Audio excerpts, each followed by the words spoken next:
Well, good morning, security gang, and welcome back this Monday morning to the CyberHub Podcast. My name is James Azar. I'm the host, Chief Information Security Officer.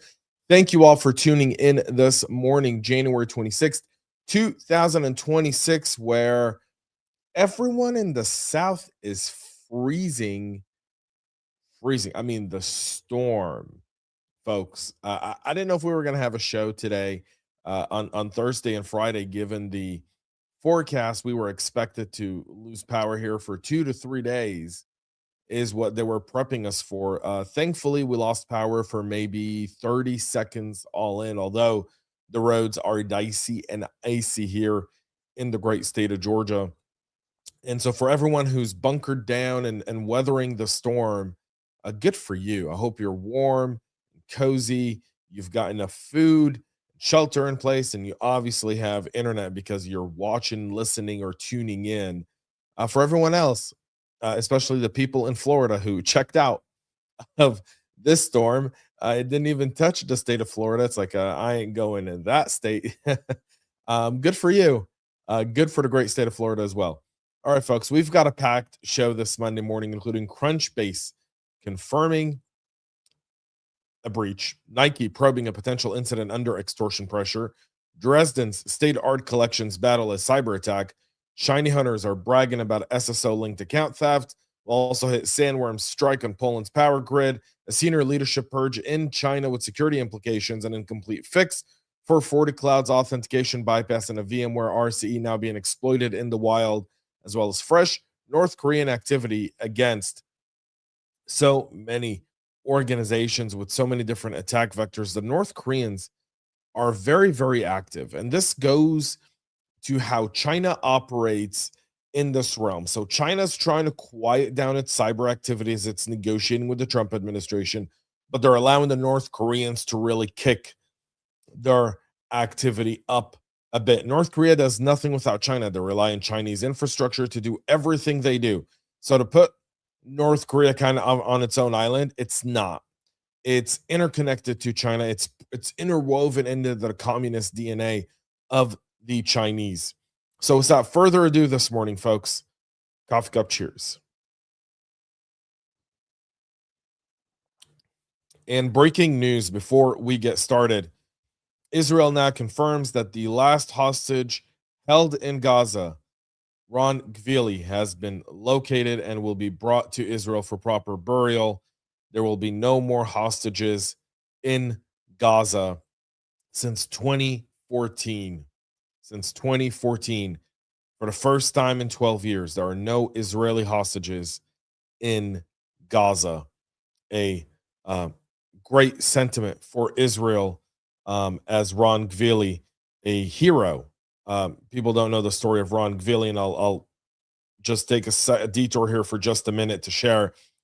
On the morning of October 7th of 2023, Ron Gvili was home on medical leave from the military. He put on his uniform, took a service weapon, and drove down to southern Israel, fighting Hamas terrorists as they were butchering Israeli civilians, and was shot, killed, and then kidnapped. His dead body taken to Gaza, held as hostage. It's now being confirmed live as I'm doing this. I'm watching a secondary feed here on the side that his body has been located, confirmed by DNA. Ron Gvili is home. No more Israeli hostages in Gaza for the first time since 2014. It's 12 years. Good job for all. All right, let's get to cyber from that. Crunchbase confirming a data breach after hacking claims coming from ShinyHunters. Crunchbase verified the breach following threat actors boasting early signs point to user account information exposure rather than any sort of core product disruption. So if you're thinking like emails, hash passwords, and API tokens at risk, depending on your account here, that could be a case. One of the risks I would see with this one is spear phishing and credential stuffing against investors, founders, and even corporate dev teams who reuse passwords or even share tokens. So you may, if you're a Crunchbase customer, you may want to reset all your user passwords across everyone who's using Crunchbase today. You want to force global token rotation for your APIs, keys, and webhooks. tied to Crunchbase, if any integration there does exist, and auto invalidate any long lived sessions that will help build some resiliency there. But ShinyHunters are not done. While they're impacting Crunchbase, they're now saying that they have SSO account data theft impacting Okta, Microsoft, and even Google. The crew's boasting about stealing credentials and SSO related data from multiple organizations. This is, again, we talked about this on the show, and later this week, I'll have on Zach Lewis, the author of a great book who was a victim of a Lockbit ransomware operation. I got to interview him last week. The episode will air on Friday of this week. The fact is, the goalposts keep moving. So we used to say complex passwords solve 99% of the problem. Then we said complex passwords and MFA. Then we said complex MFA. Then we said SSO.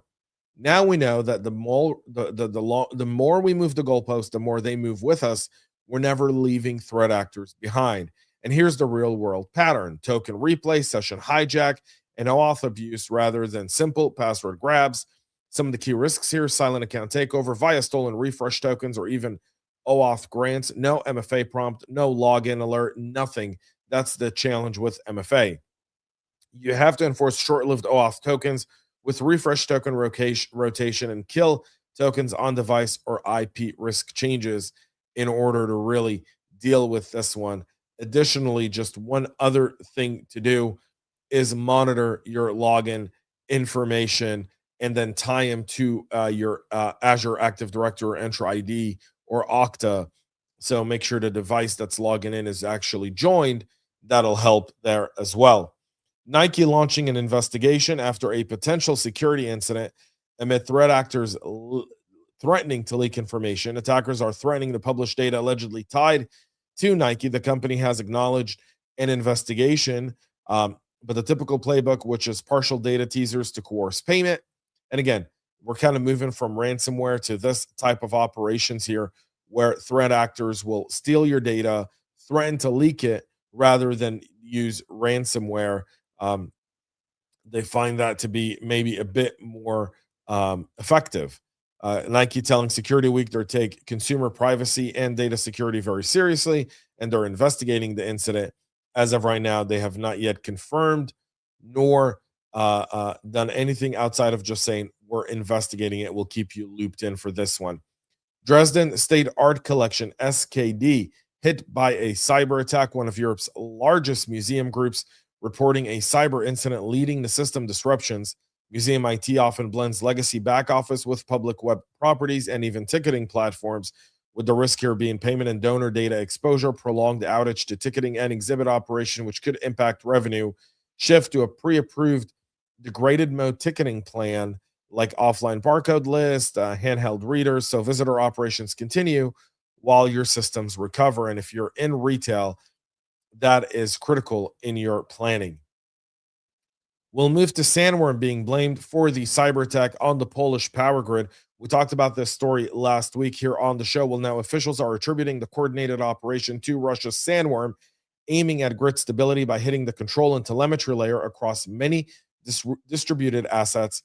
The key risk there was grid level destabilization without touching a single flashing plant. This would have had political and market shock, as well as Poland at that end could have declared a NATO, what's it called? Whatever it is, the fifth, the five, right? When someone gets attacked, if you hit the power grid is considered critical infrastructure. They could have hit that. They could have called for it. So again, when you're dealing with energy, you want to put mass disconnect and set point change thresholds in your OT monitoring so operations get paged when many small sites misbehave at once. That's critical, and you got to secure those connections. That's the other part of it. You've got to be able to ensure that you have telemetry and that the telemetry is secure coming from one place to the other. We move to China, where in a rare public show, China's investigating a top general and senior military purge underway. A sweeping leadership shake up inside China's military has security watchers reassessing some of the PLA cyber command and control intelligence priorities, as well as some of the decision tempo.